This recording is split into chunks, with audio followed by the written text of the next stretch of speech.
once 3 bears. A big daddy bear, a middle-sized mummy bear, and a little baby bear. The bears lived together in a cottage in the woods. Every morning, Mummy Bear made porridge for breakfast.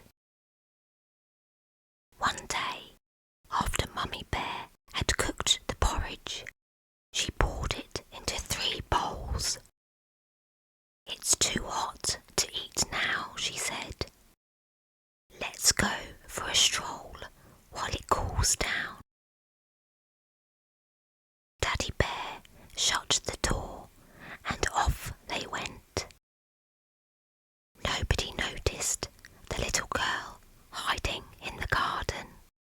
The little girl was called Goldilocks. Feeling curious, she lifted the latch on the door and crept inside to look around. The bear's cottage was warm and cosy. The kitchen dresser was stacked with cheery plates and happy pictures lined the walls. "Breakfast," gasped Goldilocks, spying the kitchen table. It had been set for 3. There was a big bowl, a middle-sized bowl, and a tiny bowl. Each one was full of creamy porridge. Goldilocks took a mouthful of porridge from the big bowl on the table. "Oh no," she cried, "it's much too hot." Goldilocks looked over at the middle-sized porridge bowl. "I'll just try a mouthful," she whispered, hungrily lifting the spoon to her lips. "Ugh," spluttered Goldilocks. "It's much too lumpy." There was only one bowl left to try. The girl moved round to the little green bowl with bees painted round the edge. "I'll try a little bit," she decided. The porridge in the little bowl smelled especially delicious. Goldilocks pulled up a chair and dipped in the spoon lying alongside it. "This porridge is just right," she thought. This breakfast wasn't too hot, and it wasn't too lumpy. The little girl liked it so much, she ate it all up. Goldilocks couldn't resist tiptoeing into the bear's cosy living room. 3 chairs stood in front of her, arranged in a neat row. Goldilocks climbed onto the tall chair. "Oh no," she frowned, "this is much too hard." The girl walked over to the pink middle-sized chair. She sank deep into the cushions. "Definitely not," said Goldilocks. "This one is much too soft." There was only one chair left to try. "This chair is just right," she smiled, before the leg broke with a loud snap. All this made Goldilocks feel tired. She crept into the bear's bedroom. "This bed is much too hard," sighed the girl, lying on the big blue bed. She jumped onto the middle-sized bed next, but it was much too soft.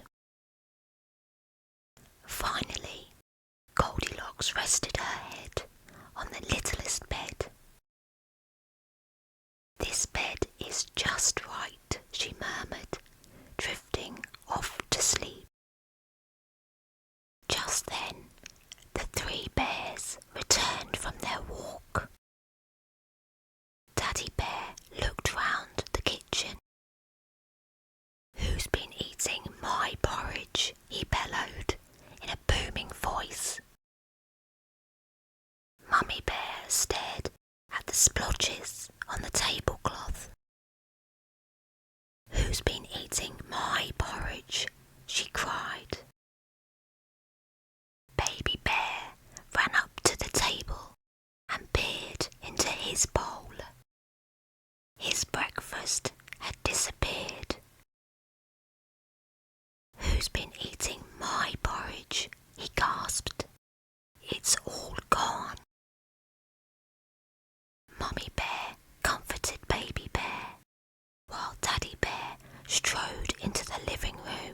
been sitting in my chair?"